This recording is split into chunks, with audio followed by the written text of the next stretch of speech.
Please subscribe and click the notification bell para updated po kayo sa bagong upload ko. Maraming salamat po. Shantol Golden Rose Lee POV. Uwian na ngayon at naglalakad na kami papunta sa dorm namin. Di ba mga student council na kami ngayon kaya pwede na doon matulog. Kahit naman di ako maging council, makakatulong parent ako doon. Dahil may dorm ako doon bilang anak ng mga Lee. Nasa last floor ang room naming magkakapatid. Habang ang ibang officer nasa mga naunang floor. Ngayon ay lilipad na nila Jamaica ang mga gamit nila sa room nila. Girl, after niong maayos ang gamit nyo, pumunta kayo sa room kung may pag-uusapan tayo, sabi ko sa kanila bago kami magkahiwalay-hiwalay. Aw. Di nga pala namin kasama ang boys, may gagawin daw sila eh. Pumasok agad ako sa dorm ko pagka-open ko ng password. Anong gagawin ko ngayon? Mamaya pa sila, sigurado ako doon. Lalo na si Kate ang tagal ng babaeng iyon. Shantol, someone is calling on your phone. Ano naman kailangan ni Kuya Franco? Kakakita lang namin ah. Hello, Kuya Franco. Queen Empress, nang marinig ko ang tinawag sa akin ni Kuya Franco ay nagseryoso ang mukha ko. What is it? Seryoso kong tanong. Queen Emp, nagsisimula na naman sila. Ngayon ay may mga nawawalang mga bata. What? Yes, Queen Emp. Send me all the details. Copy, Queen Emp. Binaba ko agad ang tawag pagkatapos kong malaman iyon. They called me Queen Emp in our mafia organization. Yes. I'm a mafia, not only a simple mafia, because I am the leader or boss. Pero di naman ako katulad ng iba na masasama. Our mafia organization is a organization that always help and protect the innocent people. Kami yung mga taong tumutulong sa mga gobyerno, ngunit di nila kami nakikita ang mga mukha ng member namin lalo na ang mga mataas ang posisyon. Legal ang mafia namin kaya naman maraming gustong mapabagsak ito, but sad to say, they do not know how to do it. Being mafia is one of my secret. My grandfather is a mafia lord, he's the only one of my family known that I'm the leader of Golden Dragon Mafia organizations. Lolo is my ally in mafia world. Haha, ano Lolo's girl na ako. I know. Haste, nagsisimula na naman manggulo ang snake organization. Hindi pa namin alam kung sino ang bagong leader nila dahil ang alam ko noon ay natalo na nila daddy ang dating leader nito kaya naman nawala sila. Yeah, my parents is mafia too, but they don't know I am too. Di ko pa alam kung kailan ko sasabihin ito sa kanila dahil marami pa kaming kaaway, ayokong masama sila. Kidnapping na naman ang ginagawa nila. Ano bang mapapala nila sa mga pinaggagawa nila? My God, ginagalit lang nila ako. Dadating rin ang araw na mawawala ang mga taong nanggugulo ngayon. Tok tok tok. Rinig kong katok sa may pintuan ko. Baka sila na yon. Pagbukas ko ay sila na nga. Gusto kong makapaglabas ng inis kaya naman yayakagan ko sila Hell Underground. Hell Underground, dito naglalaban ang mga gangster na gustong makipaglaban. Napakalaking field na to. Kaya naman daming magkakasya. Pwede umabot ng 12,000 ang magkakasya dito. Bakit mo kami pinatawad, Queen? Tanong agad ni Kathy nang makaupo kaming lahat sa sofa. Let's go to Hell Underground, I want to have fun, sabi ko sa kanila. OMG Eret na, excited na sabi ni Kate. Makakalaban na ulit ako. May kahanap ka ng makakalaban natin, tumanggo naman ito at nagsimula nang mag-type sa laptop niyang dala. Jamaica is our head hacker sa gang at sa organizations. Di mo basta-basta mapapasok ang site namin o makakakuha ng impormasyon. Tinutulungan ko siya sa mga system namin. Ako pa lang ang nakakatalo sa kanya as a hacker. Jamaica Valdez POV. Nakaharap ako ngayon sa laptop ko, ino-open ang site sa Hell Underground. Di pa kami ulit nakakalaban dito sa Pilipinas, pero kilala nila kami bilang rank 1 dito. Yes, nakalaban kami dito noon kaya nakarating kami sa rank 1. Nagsend ako ng message sa site ng Hell Underground. Hell noon. We're going there in Hell Underground, kung sinong gustong makipaglaban sa amin, just tell us. Prinsesa Uno. Pagkasend ko nung madami agad ang nakabasa. Maraming excited dahil makalipas daw ang isang taon lalaban na ulit kami dito Pilipinas. Nakapagsend na ako ng message Queen Zero, sabi ko kay Shantol, she's our leader. Isasali natin si Sandy sa gang natin pero di pa siya lalaban mamaya dahil ite-train ko pa siya, tawagan nyo na siya doon na tayo sa hideout natin. Queen, sa ang hideout, yung hideout na nandun yung mga underlings natin o yung satin lang? Tanong ni Kate. Yung satin lang, pagtapos niyang sabihin yun ay lumabas na ito ng pinto kaya naman sumunod na kami. Dadaanan na lang daw namin si Sandy sa baba dahil officer siya kaya may dorm rin siya dito. By the way, sa dorm ko nga pala natutulog ang kuya ko dahil may isa pa akong room doon. Malaki naman kasi ang mga dorm kaso mas malaki nga lang yung kila Shantol. Sana naman di boring ang makalaban namin mamaya. Pumasok na kami sa elevator at pinindot ang 3rd floor kung nasaan ang room ni Sandy at ibang officer habang yung sa 2nd at 1st namin ay doon minsan natuloy ang staff ng school na malalayo ang bahay. Kumatok agad si Kathy nang makarating kami sa tapat ng room ni Sandy. Aw, hi, may kailangan kayo. Nakangiting tanong nito. Magkamukha talaga sila ni Luis para silang kambal. Nasabi na naman siguro sa'yo ni Queen na sasali ka sa gang namin. Oo, sabi niya. Tara na may laban tayo pero di ka pa daw lalaban ngayon, sasama ka lang muna. Tumago naman ito, pumasok na muna daw kami, magpapalit lang daw siya ng damit. Di naman nagtagal ay tapos na siya kaya naglakad na kami papunta sa mga kotse namin habang si Sandy ay sasabay lang kay Queen, sabi kasi niya mahirap lang siya at scholar sa university. Wala naman sa amin kung scholar siya basta ba di siya katulad ng iba na ang yayabang. Nandito na kami ngayon sa hideout namin na para lang talaga sa amin. Parang simpleng bahay lang siya pero pag pumasok ka ay napakaluwang nito sa loob. May amin na room dito, bakit 6? Dahil may isa pa kaming member dahil nga nadagdag si Sandy kaya 6 na kami. May kitchen, mine bar, training room nasa baba yon, computer room, meeting room. Nasa likod yung mga kotse namin. 7 PM pa naman ang laban natin at ngayon ay 4 na palang kaya gawin nyo na lang muna ang gusto nyong gawin, sabi ni Queen Zero tsaka siya naglakad na papunta sa room niya. Nagkanya-kanya na kami ng lugar, si Kathy pumunta sa living room at nanonood ng TV, si Kate naman pumunta sa mga magazine, si Sandy ayun nasa kitchen, habang ako eto nagbabasa. Wala naman akong ibang gagawin kundi magbasa. Iniisip ko lang ano kayang magiging reaksyon ni Kuya pag nalaman niyang gangster din ako katulad niya. Ayoko naman sabihin lahat sa kanya may tamang panahon naman doon kaya di ko na lang muna aalalahanan yon. 6:01 PM. Nag-aayos na kami ngayon, magkakaparehas kami ng damit kulay black lahat.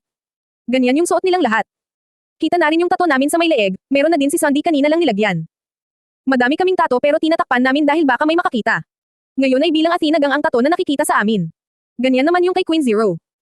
Pero ganyan din yung sa ibang member, imagine nyo na lang na ang nakalagay sa ibang member, crown tapos yung codename nila. Ito naman yung mask nila. Ang mga mask namin ay hindi basta-basta natatanggal kahit bigla mo pang haltakan yan, dahil parang nakalok ito pag nakasuot depende na lang kung aalisin na talaga. Gawa yan ni Prinsesa 5. Halata naman sa codename namin na puro number hahatrip lang namin yun. Huli ay sinuot na ko na ang combat boots na may heels. Sinanay kami ni Queen Zero na makipaglaban habang naka-heels dahil maaaring maging sandata din ito lalo na pag sumisipa. Kaya naman pag may event at nagkaroon ng labanan ay makakalaban kami kahit pa naka-heels. Let's go, cold na sabi ni Queen Zero. Ganyan yan paglaban cold at seryoso ang mood niya. Ganon din naman kami. Nakasakay na kami sa kanya-kanyang motor. Speedmoto-APK mod ang mga motor namin.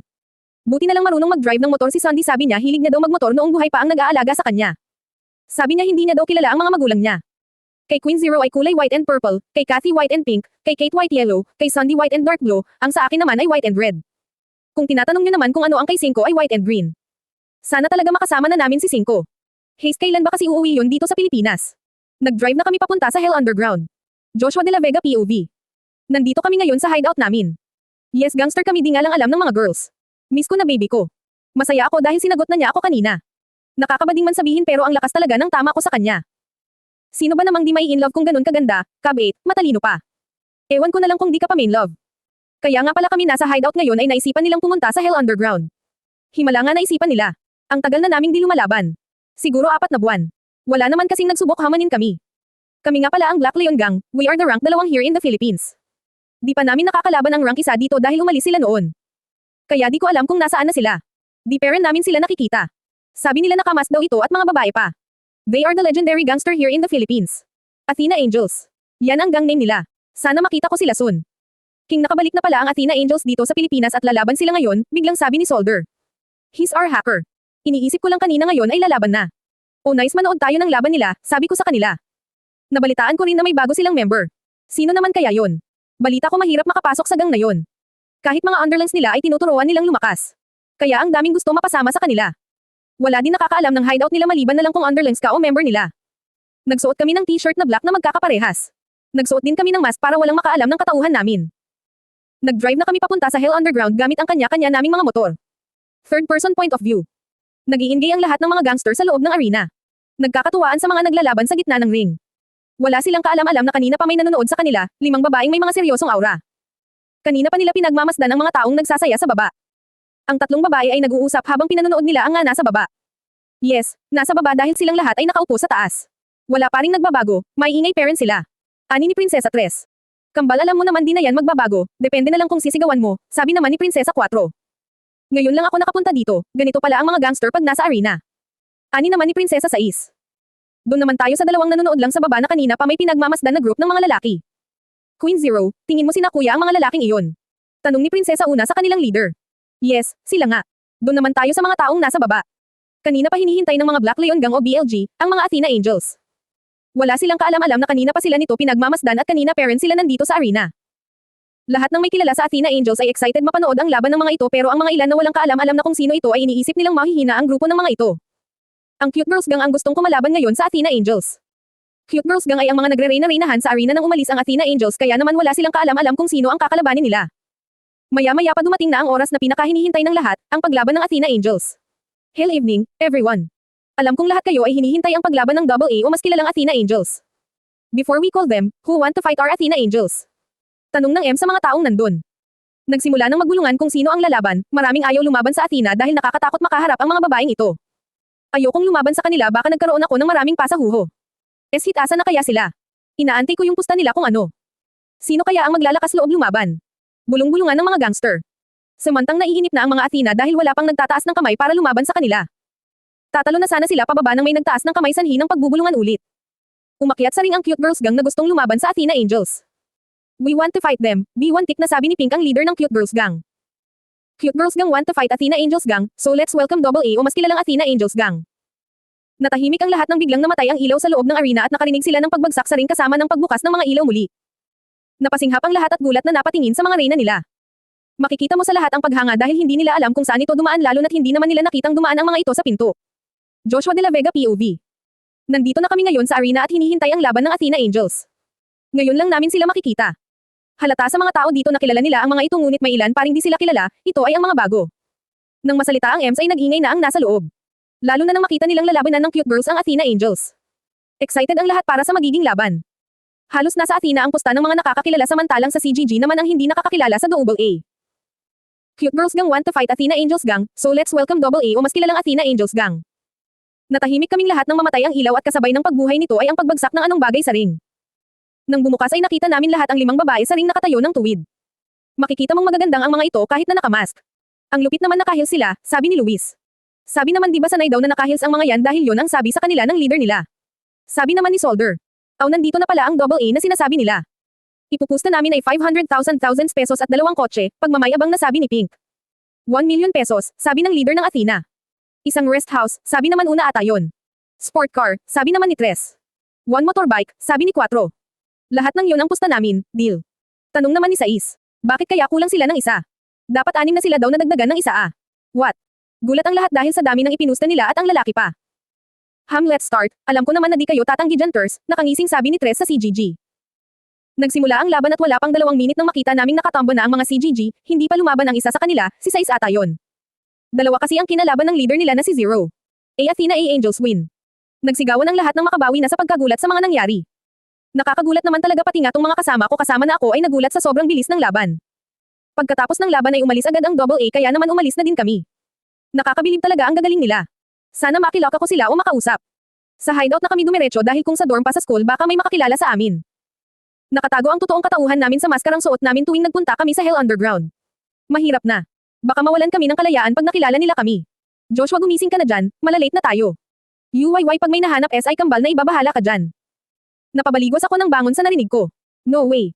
Di ako papayagan na makahanap ng iba ang baby ko. Nagmadali na akong malago, dahil sa tingin ko ay ako na lang ang hinihintay nila. Tol bakit tinanghali ka ngayon? Ang naaalala ko ikaw ang naunang magising sa ating. Di ko nga alam kung bakit di agad ako nakatulog. Siguro may nag-iisip sa akin. Di ko na lang pinansin ang mga iyon. Dumiretso na lang ako sa kotse at nag-drive na. Alam ko namang susunod na ang mga iyon. Di rin nagtagal ay nakarating na ako sa university. Nagpark agad ako at napansing nakatayo sila baby Denden sa hood ng mga kotse nila. Bakit nandito pa ang mga ito? Hindi ba sila sa dorm natulog? Baka nga. Good morning baby, sabay halik sa pisngi nito. Nakita ko ang pagngiti niya. Good morning to, baby. Humalik din sa pisngi ko. Pinatalikod ko siya at binakhag. Ipinatong ko ang baba ko sa leeg niya inamoy ito. Ang bago niya talaga amoy strawberry. Ahem. Ahem. Respeto naman sa mga single oy. Biglang sigaw sa amin ni Kate. Natawa na lang kaming dalawa ni Baby Den sa inakto ni Kate. Sabi kasi ni Baby, ayaw daw nito sa mga lalaki dahil naloko na ito. Ewan ko ba kung bakit may mga manloloko pa. Ang swerte na nga nila at may nagmamahal sa kanila pero niloloko lang nila. Bitter mo babe, biglang singit ng bagong dating na si Luis na nandito na pala kasunod ang 4. Sapak gusto mo. Ito naman di na mabiro hahaha. Tara na sa room guys, nauutol nitong sabi. Yan kasi. Naglakad na kami papasok. Kaya naman ayan na naman sila. Ang iingay, di ba sila nagsasawa sa mga mukha namin? OMG nandito na ang mga princess. I love you Ross. Date naman tayo Luis. Ang pogi Solder. Ang gaganda talaga nila. Lalo na si Miss Lee. Sila na kaya ni King Joshua. Oo nga sana all huho. I love you baby Joshua. Napatigil naman kami sa paglalakad dahil tumigil si baby Den. Nasa unahan kasi kami kaya napatigil din yung mga nasa likod. Napansin kong sumama ang mukha nito.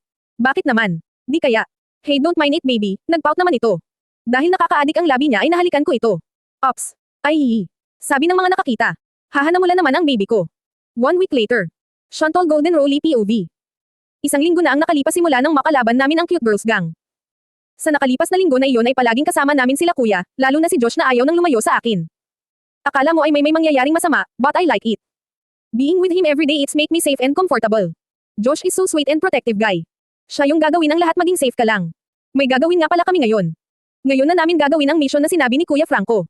Hindi na ako natutuwa sa organization na iyon. Gumagawa na nga sila ng illegal pati ba naman mga bata dinadamay nila. Queen M, na-trace ko na kung saan nila dinadala ang mga batang kinikidnap nila. Sabi ni Red, Jamaica. Siya ang head ng hacker namin dito sa organization. Obvio nandito kami sa main hideout ng Golden Dragon sa Pilipinas. Pero hindi dito ang pinaka-main namin, main lang siya dito sa Pilipinas. Pero yung pinaka-main hideout o headquarter ay nasa Japan. So where is it? Seryoso kaming lahat ngayon. Wala kang makikita na hindi seryoso lalo na pag ganito ng usapan. Sa isang abandonadong lugar dito sa Bulacan, Queen M. Sa tingin ko ay isang abandonadong hospital, nakuha ko rin kung ilan ang mga tao ang nandun sa lugar na yon. Sa labas may nagbabantay na 30 katao, sa first floor ay may 50, doon naman sa second floor kung nasaan ang mga bata ay may 200 plus na bantay. Ang mga bata ay 54 na lahat. Paliwanag ni Black ulit. Kaya nga pala dadalawa lang kaming nag-uusap ni Red ay nandito kami sa computer room kasama ang team niya sa panghahak at wala yung tatlo dahil may iba silang ginagawa. Si Black, Kate, at Pink, Kathy, ay inihahanda ang mga kailangan namin armas. Habang si Blue Sandy naman ay hindi naman kasama dahil hindi pa siya nakakapag-training. Tawagin niyo na ang mga kasamang pumunta doon para makapagplano na tayo sa meeting room. Sabi ko kay Black. Jamaica Valdez POV. Nandito ako ngayon sa computer room kasama ang team ko. Kakatapos lang namin malaman ang lugar ng mga snake orb. Pinindot ko ang isang button dito na nakakonect sa buong hide actuator. Attention! This is Red, pumunta na lahat ng kasama sa mission sa meeting room, ngayon na. Pagkatapos ko sabihin yun ay nagpunta na rin ako. Hindi naman kami maraming pupunta sa mission dahil di naman masyadong madami ang kalaban. Ilan taon na rin pala akong mafiosa at gangster. How many years? It's been 3 years. Madami na rin kaming natulungan. Bilib ako kay Shantol dahil sa pagiging matapang niya. Siya ang idolo naming magkakaibigan, magaling makipaglaban, mabait, matalino, matulungin, perfect na nga siya pero sabi nga niya walang perpekto dahil may mga nagawa rin akong di tama pero habang maaga pa ay itinatama ko na ito. Kaya I am not a perfect person, always remember that. We're complete so let's start. Sabi ni Red, our head hacker ay nasa Bulacan dinala ang mga batang nawawala, isa itong abandonadong hospital, kita nyo naman sa screen, di ba? Tumanggo kami. Nasa unahan kasi ngayon si Queen Emp at nagpapaliwanag. Lahat ng nasa loob ng meeting room ay seryoso lalo na't nandito ang Queen o Empress ng organization. Cold at seryoso kasi si Shantol pag inosente na ang usapan. Team 6, The Bow and Arrow, kayo ang bahala sa bantay sa likod sa pamumuno ni B01 habang wala pa ang kapartner ni B01 ay si B02 muna ang partner mo. Team 5, Sniper, kayo naman ang bahala sa mga bantay sa unahan may bidding naman doon na pwedeng pagpwestuhan nyo. Wala pa si White kaya mag-isa ka ulit na mamumuna sa team nyo Alice, clear with that Team 6 na and 5. Crystal clear, Queen M, sabay-sabay na sagot ng dalawang team may tig-10 lang silang kasama ngayon. Team 4 na hacker, Red your team will stay at van meron naman doon na computer for 2 person dahil dalawa kayong hacker ngayon. Team 3 bomb, deactivate all bombs on that building. Team 2 guns, your team Pink will going with my team, so Team 1 and Team 2 ang papasok sa loob ng building. Team 2 ang bahala sa first floor habang umaakyat na ang Team 1 tapos pagtapos na kayo sa first floor ay pumunta na kayo sa taas para tulungan kami, is that clear? Roger Queen EMP. Crystal clear. Sabay-sabay na sagot ng lahat. O bago kayo lumabas siguraduhin yung suot nyo ang earpiece, okay let's go. Nagsisakayan na kami lahat sa kanya-kanyang van. By team ang sakay kaya naman magkakahiwalay kami nila Shantol sa van. Kasama ko ngayon si Drea sa van, puro computer ang kaharap namin dito. Hindi ito katulad ng mga sinakyan nila na van talagang may mga sandata. Nandito na kami ngayon sa Bulacan ay 8 na ng gabi. Tama nga kami dahil ospital nga itong natatanaw namin. Nagsimula na kaming magpipindot sa mga computer habang nag-uusap sila sa loob ng mga van. Rinig ko kasing nagsasalita sila dahil sa earpiece na suot ko namin. Queen M 3 minutes bago mag-shutdown ang mga Stevie sa buong paligid, sabi ko kay Queen M. Okay. Everyone nasa position nyo na ba kayo? Yes Queen EMP. Everyone remember our golden rules every time we're on the mission be safe and don't die. Be safe and don't die. Sabay namin saad. Ganyan ang leader namin may pakialam siya sa nasasakupan niya. 5, 4, 3, 2, 1. Let's move. Sabi ni Queen M sa earpiece. Kita namin dito na nagsisimula ng magsitumba ang mga bantay sa paligid. Nagsimula na rinig makapasok ang team 1 at 2. Ang team ni Queen Emp ay ang mga assassin ng organization kaya Twin Katana ang kay Queen Emp sa crew po niya naman ay Twin Dagger. Ate Red di Perrin nagbabago si Queen Emp ang brutal Perrin, nakangiwing saad ni Drea. 16 years old pa lang si Drea ay kasali na agad ito sa mafia. Bakit? Si Drea ay isang ulila na, iniligtas lang siya ni Queen kaya naman laking pasalamat ni Drea kay Queen at hiniling nitong mapasali sa organization pumayag naman si Queen Emp nang malaman niyang marunong ito sa mga computer at doon na nagsimulang mapasali siya. Di ka pa anay. Red saan dito yung mga bata? Biglang tanong ni Queen Emp. Last room on the left, nandun ang lahat ng bata. May mga makakasalubong kayong mga bantay bago kayo makaliko sa left 132 silang lahat. Kita namin ditong handa na sila Queen Emp sa makakasalubong nila. Tuloy-tuloy lang ang putukan sa loob ng building. Shantol Golden Rose Lee POV. Nandito na kami sa second floor, kinakalaban na naman ang bagong dating. 15 lang ang team ko pero kaya naman namin kahit 15 lang kami. Sila ata ang mga malalakas na assassin sa org. May 1 oras na ata kaming lumalaban. May iwan ang 7 dito habang ang 7 pa ay sasama sa akin para nadating agad kung nasaan ang mga bata, tumanggaw naman sila at nagpaiwan na nga ang 7 para kalabanan yung hamarang sa amin. Tuloy-tulog lang ang pagtakbo namin, kung may hamarang ay agad din naman na pinapatay. Masama man pumatay pero mas asama rin naman ang pinapatay namin. Mga halang na ang bituka. Hindi naman kami nandadamay ng inosente. Isa yon sa rules namin ang pagbabawal pumatay ng inosente. Queen Emp, malapit na kayo, wala nang bantay sa pinto pero nakaabang sila sa pagpasok nyo, sabi ni Red sa earpiece. Thanks for updating me. Welcome Queen E. Tumigil na kami sa tapat ng pinto, ramdam kong madaming tao sa loob dahil mabibigat ang pahinga ng mga ito at malakas din ang mga iyak ng mga bata. Wala munang papasok dahil sigurado akong puputukan tayo pag pumasok. Anong gagawin natin Queen Emp? Tanong ng isa sa mga kasama ko. Nagsign ako ng saglit sa nagtanong, tumanggaw naman ito. Red, saan banda yung mga bata? Nasa pinakadulo Queen, kung gagawin mo yung nasa isip mo di naman sila madadami dahil natatakpan sila ng mga bantay. Good. Alam mo na agad ang nasa isip ko my dear Red, nakangising ano ko. Rinig ko ang tawa ni Red. Sok, ibang klase. Ganito magbabato ako ng mini bomb sa loob pagbukas ng pinto, pagkatapos sumabog tsaka lang tayo papasok. 1, 2, 3 open the door. Mabilis namang binuksan ni A01, codename nila yon, si A01 ang rank 1 nanogram assassin. Ibinato ko agad yung mini bomb, sambog rin naman agad kaya pumasok ako pagkatapos nun.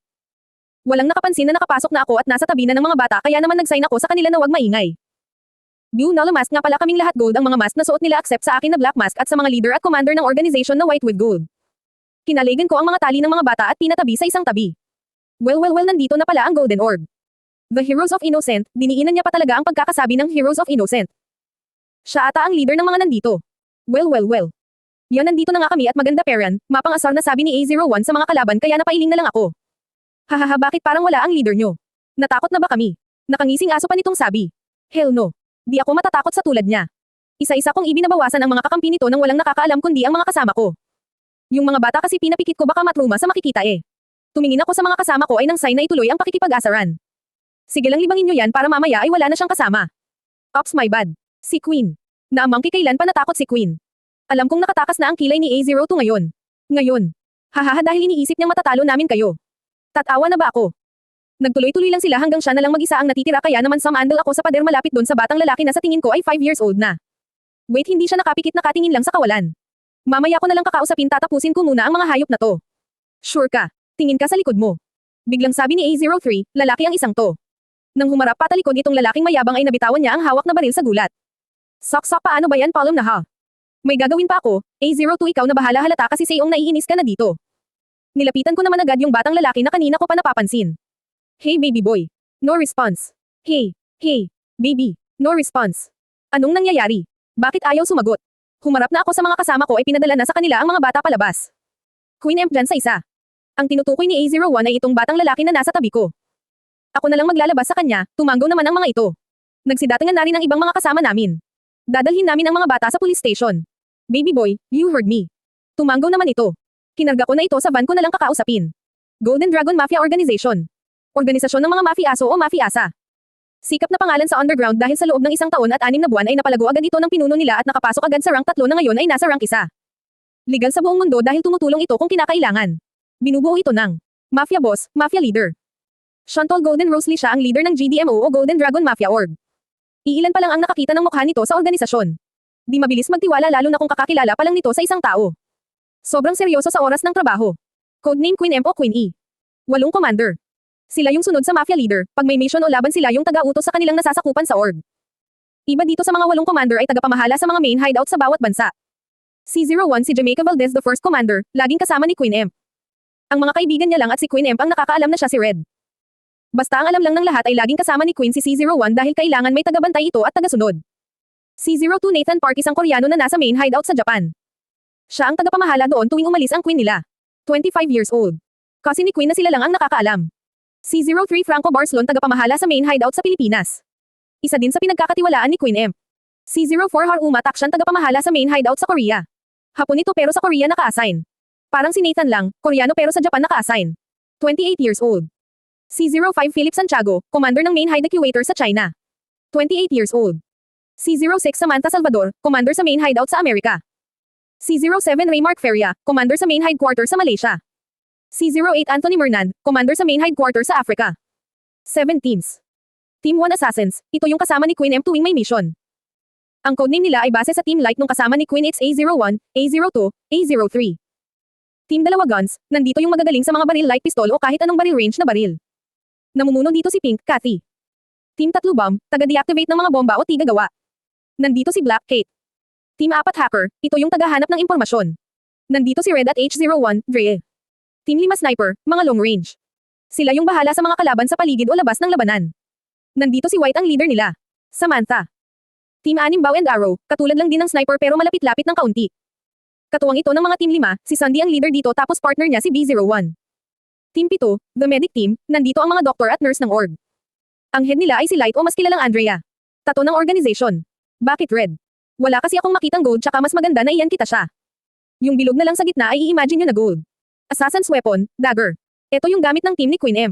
Twin katana. Ito yung weapon ni Queen M. Isipin nyo na lang na dalawa iyan. That weapon is for the leader only. Crown of Queen. Iniingat ito ng buong organization dahil ito ay pagmamay-ari ng kanilang reyna at gawa ito sa tunay na ginto at kristal.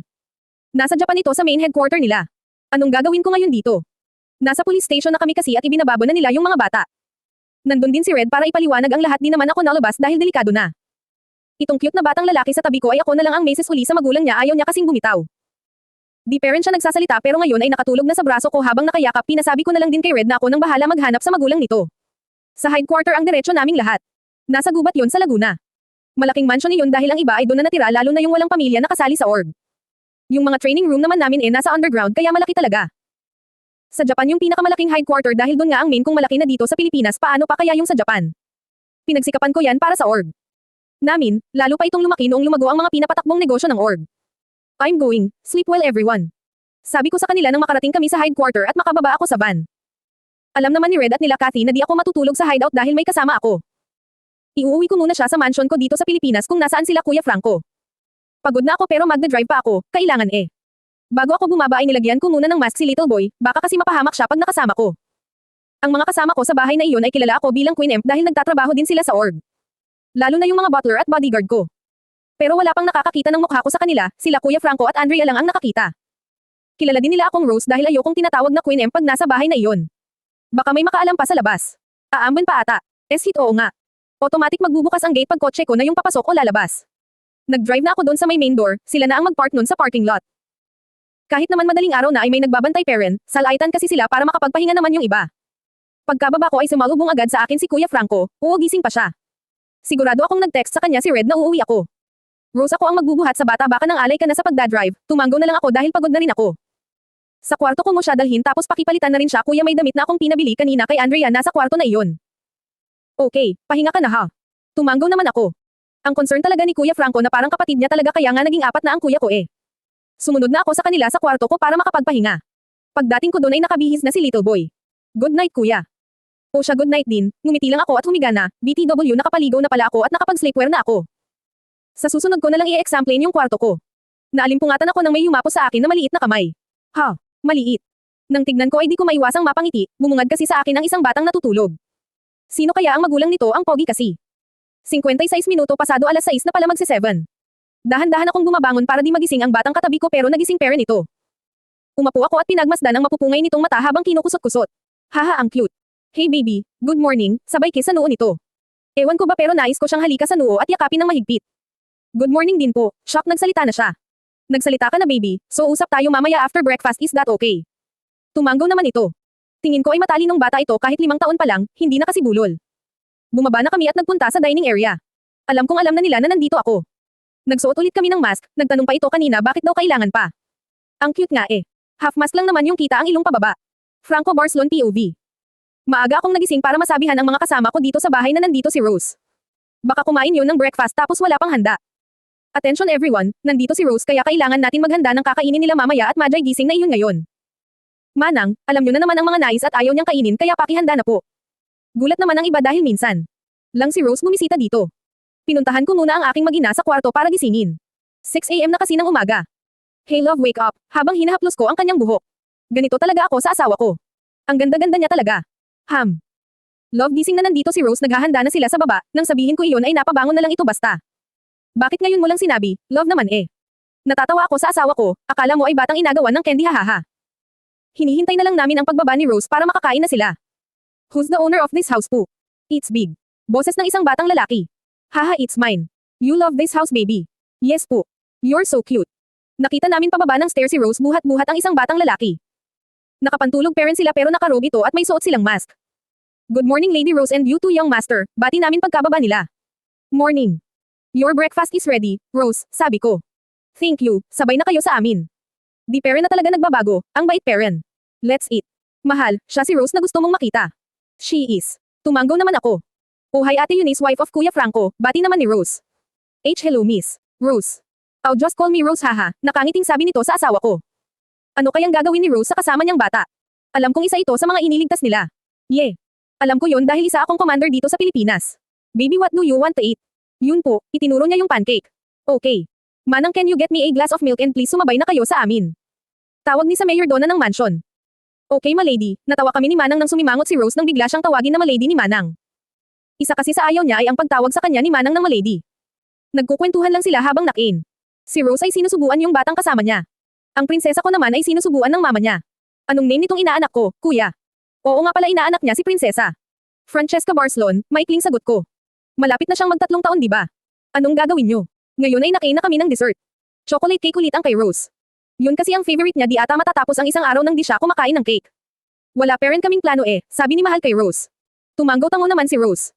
Kung doon kaya kayo mag-celebrate sa isang resort ko sa Cavite, if you want. Really? Tumanggo naman si Rose. Thank you for that Miss Rose. Rose na lang ate. Okay Rose. Kring kring kring. Biglang nagring ang telephone ng mansion na nakakabit sa wall. Franco speaking. Sir papunta na po dyan sila Lady Red. Okay sasabihin ko na lang kay Rose.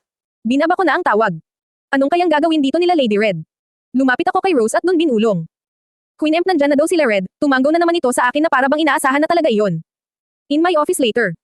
Ano kayang pag-uusapan, ngayon na lang ulit ako makakasama dahil naging busy ako sa pagbabantay sa main dito sa Pilipinas at sa ibang kampanya niya. Tumayo na ito at binuhat ang bata maliligo na siguro. Sabihin mo na lang sa kanilang dumiretso sa office ko. Okay. Yumuko ng kaunti. Lahat ng nadadaan niya ay yumuyuko sa kanya, tanda ng paggalang. Anong pinag-usapan niyo? Biglang tanong ni Eunice. May darating na bisita si Rose at may meeting daw sa office, tumanggo tungo naman ito. Alam naman ni Eunice na kasali ako sa mafia. Alam niya rin na si Rose ang leader namin kaya ganun kataas ang respeto namin. Good morning young ladies. Rinig kong bati ng mga kasambahay, sigurado akong nandyan na sila. Walang nakakaalam dito na ako ay isang commander kundi sila Red at Queen Emp lang kahit pa si Eunice at hindi rin alam. Dahil wala akong mask na suot at wala pang nakakakita ng mukha ni C03. Kailangan mag-ingat may anak ako at asawa. Naturuan ko naman ang asawa kong makipaglaban kung kinakailangan na. Kaya panatag akong makakalaban na siya. Chantal Golden Rose Lee POV. Nandito ako sa office kasama sila Micah pati na din si Kuya Franco. Pag-uusapan kasi naman ang paghanap sa magulang ni Little Boy. Micah anong nahanap mong background ng bata? Siya na lang kasi ang di pa nahahanap ang mga magulang, balita ko kasi nakuha na daw ang mga bata sa police station. Napanood ko rin sa TV kanina. Siya yung mga magulang ng bata ay wala na, biglang sabi ni Jamaica na nakapagpabigay sa akin. Paano yun? Anong mga pangalan ng magulang ni Little Boy? Jane Samonte at Albert Samonte. Nag-iisang anak lang si Nicolas Samonte, siya yung bata. Nagtatrabaho lang sa isang pabrika si Mr. Samonte habang housewife lang si Mrs. Samonte. Bakit at paano sila namatay? Dahil sa pagtatanggol nila kay Nicolas para di makuha kaso armado ang mga kalalakihan kaya napatay ang mag-asawa sa harap mismo ng bata. Wala na rin kamag-anak si Nicolas. Mga walang hatalaga sila pati mga walang kalaban-laban ay pinatay nila. Wala ba silang anak? Di nila iniisip kung anong mararamdaman ng bata kung mawalan ng magulang. Ang masaklap pa ay pinatay sa mismong harapan ng bata. Kaya naman pala natruma buti na nga lang nakakausap na namin ito ngayon. Anong gagawin mo sa ba? Di natuloy ni Kuya Franco ang sasabihin ng may biglang kumatok sa pinto. Sino naman iyon? What happened? Tanong ko nang makita kong natataranta ang pinagbantay ko kay Nicolas. Umiiyak po si Young Master. Bigla na lang po kasing natulala. Buti na lang nakamas kami kaya sa namin. Tumakbo na ako papunta sa kwarto ni Little Boy, may kwarto na siya pero wala pang design masyado.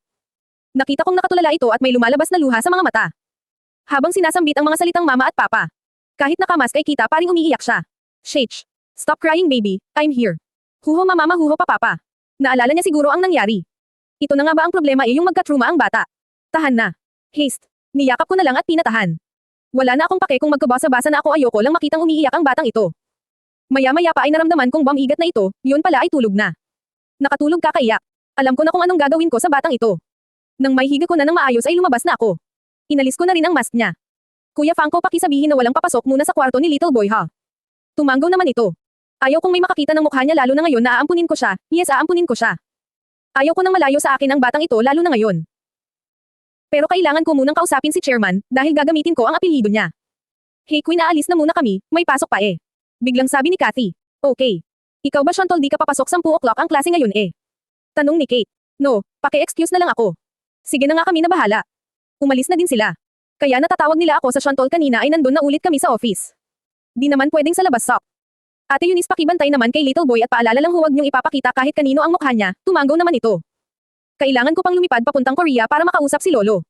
Miss ko na rin naman siya kaya mas gugustuhin ko pang pumunta kaysa tumawag. South Korea.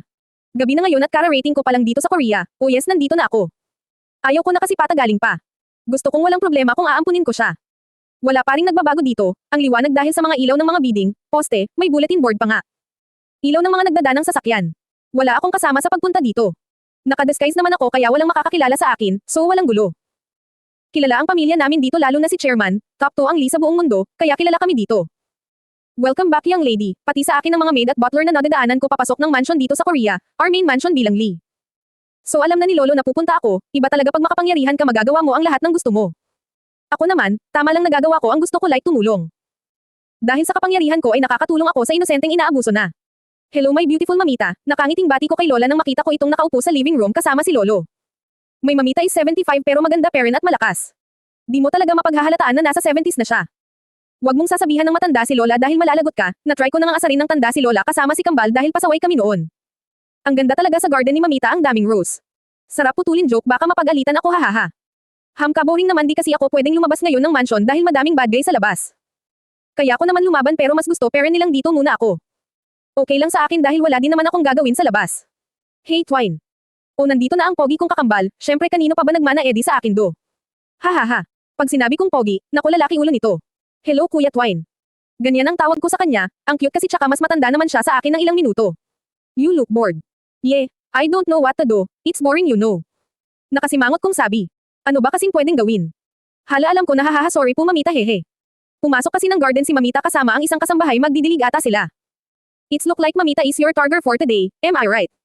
I love prank tapos ang galing ko pang mantrip hehe. But you will join with me hehe. Oh, no. Ayaw kong mapinggit ni mamita my dear Twine. Dahil sa sinabi niya ay nagumpisa na akong lumuha. Luha ko ang kahinaan ng mga kuya ko. They love me so much and I love them so much too. Aish fine. Yehey, I love you Kuya Twine. Haha I love you too baby sis. Nakaakbay na naglakad kami papunta kay mamita na nagdidilig na ngayon ng kanyang pinakamamahal na rose. My rose name is came from mamita's flower, so mamita give it to me sabi nila mami. Mamita tanda. Sabay na tawag namin kay mamita. Ops my bad. Humarap sa amin si mamita ng masama ang tingin. Hala patay. Nagkatinginan kaming dalawa ni kuya at sabay na sumigaw habang tumatakas kay mamita. Ha. Pag naabutan ko kayong dalawang pasaway na bata, mapipungot ko talaga kayo. Sigaw ni mamita sa amin. Nagtatakbo lang kami papunta sa loob ng mansion kung saan naroon ang iba ko pang kuya, si Lolo at sila Papa. Oh my God. Sina ako uulit nakakatakot si mamita. Hello my Rose, yeah Rose ang tawag niya sa akin. Haha mamita I miss you. I miss you too my dear Rose. Sabay yakap sa akin ng mahigpit, shit may ipit ako. Iba talaga manggigil ang aking mamita. Sige ganyan na kayo may favorite biglang sabi ni Lolo. Siya inggit ka lang. Ayan na po naging childish na aking mamita. Childish minsan ang aking grandparents, lalo na si Lola pag inaagaw daw ako sa kanya. Di ka parent nagbabago mamita, umiiling-iling kong sabi. Di mo na ako mahal niyan. Malungkot nitong sabi. Lu, hindi mamita. Alam mo naman na mahal kita, kayong dalawa ni Lolo. Hehe I love you too my dear Rose. Ang sweet naman ng aking mamita. Kumain muna tayo ng diner bago natin pag-usapan ang ipinunta mo dito, dahil alam kong may kailangan ka kaya ka napapunta dito bigla. Okay Lolo, let's go mamita. Magkwento ka sa akin mamaya ha. Sige po. Joshua de la Vega POV, ito yung oras na nakain pa lang sila Shantol sa Pilipinas. Monday na ngayon kaya makikita ko na naman ang baby ko. Corny ko na masyado pero pake ko. Mahal ko yon. Na kahit anong mangyari ay paprotektahan ko siya. 7:24 AM. Nandito pa ako sa dorm ko dito sa university.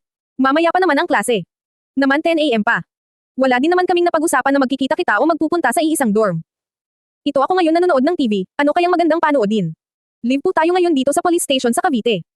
Mula sa aking ligirin at inyong matatanaw ang nagsisiiyak ang kamilya. Chef office ano pong nangyari at paano nyo nakita ang mga batang nawawala? Tanong ng reporter. Sigurado akong ang Golden Dragon Mafia Organization ulit ang tumulong sa kanila. Ang GDMO ay ang nangungunang mafia sa mundo. Alam ko ang bagay na ito sapagkat kasali ako sa isang organisasyon din kaso sa Black Dragon ako kasali, mafia ng pamilya nila Ross. Sa totoo lang ay wala kaming ginawa dahil sa oras na iyon ay nagpaplano pa lang kami at naghahanap ng lead sa krimen ngunit tulad ng nangyari noong may mga dalagang nawala din ay may tumulong sa kanila at nagdala sa mga police station. Kagabi ay nagulat kami dahil sunod-sunod na nagsitigilan ang mga van sa harap ng station at isa-isang nagsibabaan ang mga taong nakasuot ng itim na damit at maskarang kulay ginto na natatakpan ang kanilang mukha maliban sa bibig at mas nakakagulat ay buhat-buhat ng mga ito ang mga batang tulog, police officer. Kilala niyo po ba kung sino ang mga taong tumulong sa mga bata? Batay sa aking kaalam ay isang organisasyon ito, GDM Organization. Sa mga taong bumaba ay may nakausap kami, si Lady Red.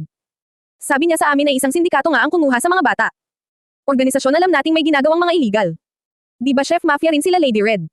Tama ka ngunit iba sila sa ibang mafia na gumagawa ng mga illegal at patuloy na sumisira sa buhay ng mga inosente. Oo, sabihin nating pumapatay din sila ngunit pag kinakailangan lang katulad naming mga pulis at sundalo. Police officer. Sa mga bata naman po may nalaman po kaso. Reporter ulit. Sa mga bata naman ay may nakita daw silang mga babaeng pumasok sa loob at iyong isa na nauna ay tinanggalan sila ng tali at pinaupo sa isang tabi at pinapikit din daw pero may narinig daw silang itinawag sa babaeng iyon Queen. Tingin naman iyon ang leader ng GDMO na di nagpapakita na nakasakay sa van na napapalibutan noong hinatid nila ang mga bata, police officer. Narinig naman po natin ang sinabi ni police officer, kaya laking pasalamat ng mga magulang ng mga bata sa pagtulong sa mga anak nila. Reporter said. Babae pala ang leader nila, Queen eh. Pinatay ko na ang TV pagkatapos nun baka malate pa ako sa pagpasok at di ko makita si baby. Nandito na ako ngayon sa room hinihintay ang pagdating ng aking magandang girlfriend. May ilan ng study auntie dito sa room kaya naman tahimik pa. May kanya-kanyang ginagawa ang mga tao dito. Maya-maya ay sunod-sunod ang pagpasok nila Sandro pero walang Shantol. Baka kasabay nila Jamaica, baka. Aga mo bro sabi G Solder. Sup. Sanggit nito ang aga-aga eh. Di pa kasi nakikita si Kambal kaya ganyan yan hahaha, isa pa tong si Rose napaka. Huwag kang mag-alala bro mamaya ay nandyan na yan, tumanggo na lang ako kay Sandro. Buti pa ito matino. Nag-headset na lang ako habang nakaubob. Maya-maya pa ay may kumalwat sa akin kaya napataas ang ulo ko kung sino ang taong iyon. Si Kate lang pala. Di makakapasok ang baby mo busy, nasa airplano na iyon ngayon, biglang sabi nito. O nasa airplane lang na mawat. Anong gagawin niya dun? Iiwan niya na ba? Tarantang tanong ko. No my baby. Di ko kayang iwan mo ako. Array. Sinaman ko ng tingin si Kate nang bigla akong batukan. Baliw. Kakausapin lang nun ang lolo niya, babalik din yon. Akala ko naman iiwan na ako, di pa man kami tumatagal. Okay. Wait mo na lang, baka bukas nandito na siya, tumanggo na lang ako. Saktong tapos ng usapan namin ay pagpasok ng guro namin kaya nagsimula na ang klase. Miss ko na nga ang baby ko pero wala naman siya dito. Sayang ang pagmamadali ko kanina. Shantol Golden Rose Lay POV. Wala ring nagbabago office na to. Malinis, kulay black-red lang ang kulay. Dangsay nun Gangjo, Yogi Museum Gajilel Heseo. Maototadad na sabi ni Lolo sa Korean language. Ano ang ipinunta mo dito, princess? Nandyan yang ne ay dehan yuliway sa yung ilong Johean Jagyayol in Selol Jeoya, sabi ko naman, magpapaulam lang po ako gamitin ang last name natin para sa batang aampunin ko. Chayteg. Mag-aampun ka. Ye halabioji, gayo bumonon sa Lajios go nanyon gelyo sa yung chwahago sipda. Yes lolo, wala na kasi ang magulang ang batang iyon at nais ko siyang ampunan. Totoo naman nais ko talaga ampunan si Nicolas. Kaya ako pumunta talaga dito. Dangsay nun gedehewagsin. Are you sure about that? Sigurado na ba ako? Yes. Ye huay jang, yes chairman. Joha, nandang sini gayo ay lul way hay yuliway sa yung yul sayong halsu is subnada. Naiga iway halabeo jalol all go eyes nunji wajin, okay I allowed you to use our last name for that child, siguraduhin mo lang na kilala akong lolo ng bata. Gomawoyo, thank you. Gyujian John yang Gyujanyeyo, Gangjudang Sineo, wala lang iyon, prinsesa ka namin eh. Pagkatapos ng uspan namin ni lolo ay nagpahatid agad ako dito sa airport para makauwi agad. Pinapaayos ko na din ang papers ni Ace, yes papalitan ko ang pangalan nito para magbagong buhay. Ace Gilbert Lee, yan ang bagong ipapangalan ko sa kanya bilang isa sa mga Lee. You look tired baby, sabi ni Josh nang makita niya akong nakasandal sa upuan ko dito sa room. Tumanggo lang ako at sumandal sa dibdib niya. Sino ba naman di mapapagod, pagpadating ko dito sa Pilipinas dumiretso agad ako sa mansion kinamusta si Ace, Ace na ang tawag ko sa kanya. Tapos 2 oras lang ako nakatulog dahil nga may pasok. Kung hindi lang ako ang president edi sana hindi ako busy kaso gusto ko rin naman, tiyaga na lang. Lika ka nga dito, doon muna tayo sa office ng council para makapagpahinga ka. Guys doon muna kami sa office excuse nyo muna kami marami din naman gagawin doon. Sige bro. Nakapikit ako pero ramdam kong binuhat ako ni Josh na pang bagong kasal bago ako lamunin ang antok. Joshua de la Vega POV. Ano ba kasi pinaggagawa nito? Halatang pagod eh. Naglalakad na ako papunta sa office habang buhat-buhat si baby kaya naman halos mahimatay na sa kilig ang mga nakakakita sa amin. Wow ang sweet nila. Mukhang pagod si Miss. Prez tignan mo nakatulog na. Sabi naging busy daw si Prez. Sana lahat nabubuhat ni Joshua. Huwag ka nang umasa sis may Prez na si Vice. Sup. Tama kayo dyan may Prez na akong maganda, mabait pa. Iniisip ko parent kung anong ginawa niya sa Korea at biglaan pumunta doon. Ibinaba ko si baby din sa kama dito. May isang kwarto kasi dito sa loob ng office kung saan pwedeng magpahinga. May mahabang couch din sa loob ng kwarto, meron din naman doon sa labas kaso di ganitong kalaki. Baby ano ba kasing pinaggagawa mo? Tingnan mo pagod na pagod ka. Akala mo naman maririnig ako. Ang ganda talaga ng buhok niya mapula-pula ang lambot pa. Hinalikan ko ang noo niya at tumabi na din. Inantok ako bigla eh. Huwag kayong maingay baka magising sila. Hehe sorry ang sweet kasi nila. Napicturein niyo na ba? Oo hehe. Nagising ako nang may marinig akong nag-uusap. Nang magmulat ako ay nakita ko ang mga kaibigan namin parang kinikilig. Kaya naman pala nakayakap ako kay baby habang sina naman ay nakasandal sa dibdib ko. Haha bro labas na kami, wag muna kayo gagawa ng pamangkin ko ha. Loko ka solder. Ibang klase. Haha may respeto ako kay Shantol pag di pa siya handa di ko gagawin. Nang makalabas sila ay saktong paggalaw naman ni Shantol. Hey baby, sabay kiss sa noo niya. Hello baby J. Okay ka na di ka pagod? Di na po, thank you, kiss niya sa pisngi ko. Huwag kayo nakakakilig yun hahaha. Tara lunch na may meeting pa about sa sport fest. Malapit na nga pala ang Sport Fest. Saan kaya gaganapin? Kami ang may hawak ng championship last year, pero 3 taon na kaming sunod-sunod na champion sa sport. Kunti lang naman ang lamang namin sa pinakamahigpit na kalaban namin, ang Wilford University. Kung may brat dito at bully mas madami doon sa university na yon. Nababawasan na nga dito simula nang maging president si Shantol, ang taray ba naman sino kayang di matatakot. Buti naman gising ka na Shantol, makakain na din tayo, biglang sabi ni Cathy nang makalabas kami. Bakit kasi di kayo agad kumain? Di masaya pag kulang tayo. Haha okay, Tere nakain na tayo. Dito na lang tayo kumain, umorder na kami sabi ni Mark. Kumain lang kami habang nagkukwentuhan. Pinag-uusapan namin ang mga ginawa namin noong weekend. Si Luis ng checks na naman, wala namang ginawang iba. Sabi ba naman hanggat di niya pa nakikilala ang fiancé niya ay di muna siya titigil. Engaged na ang lalaking yon, hinihintay niya lang na maganap ang engagement party bago siya magbagong buhay. Buti nga tinanggap niya. Ikaw kambal anong ginawa ko noong weekend? Wala ka sa mansion pati sa dorm Biglang sabi ni Rose na ikinatigil ng mga babae. Pati nga si Jamaica, wala din sa dorm niya, sabi naman ni Mark. Lahat naman sila wala maliban kay Sandy. Sabi naman ni Luis. Nagkatinginan silang mga babae, habang kami ay nakatingin lang sa kanila, lalo na ako nakatingin lang kay Shantol at tinitignan kung anong magiging galaw nito. Kalmado lang siya kung titignan. Papers, simpleng sagot ni Shantol. Work, sabi naman ng kambal na Padilla. Papers about what? Tanong ko kay Shantol. It's a secret for now. Don't worry baby, I will tell you about that paper pagtapos na, nakangiting sabi nito. You look happy, I think that paper it's make you happy. So okay, I'll wait when you're ready to tell me, sabay hawak sa kamay niya na nasa nakapatong sa hita niya. King Juan namin nasa Pilipinas tayo kaya magtagalog kayo uy. Nagtawag kami dahil sa sinabi ni Luis haha. Salamat naman din na awkward. Everyone after nito mag-meeting tayo about sa Sport Fest, lahat tayong mga council officers.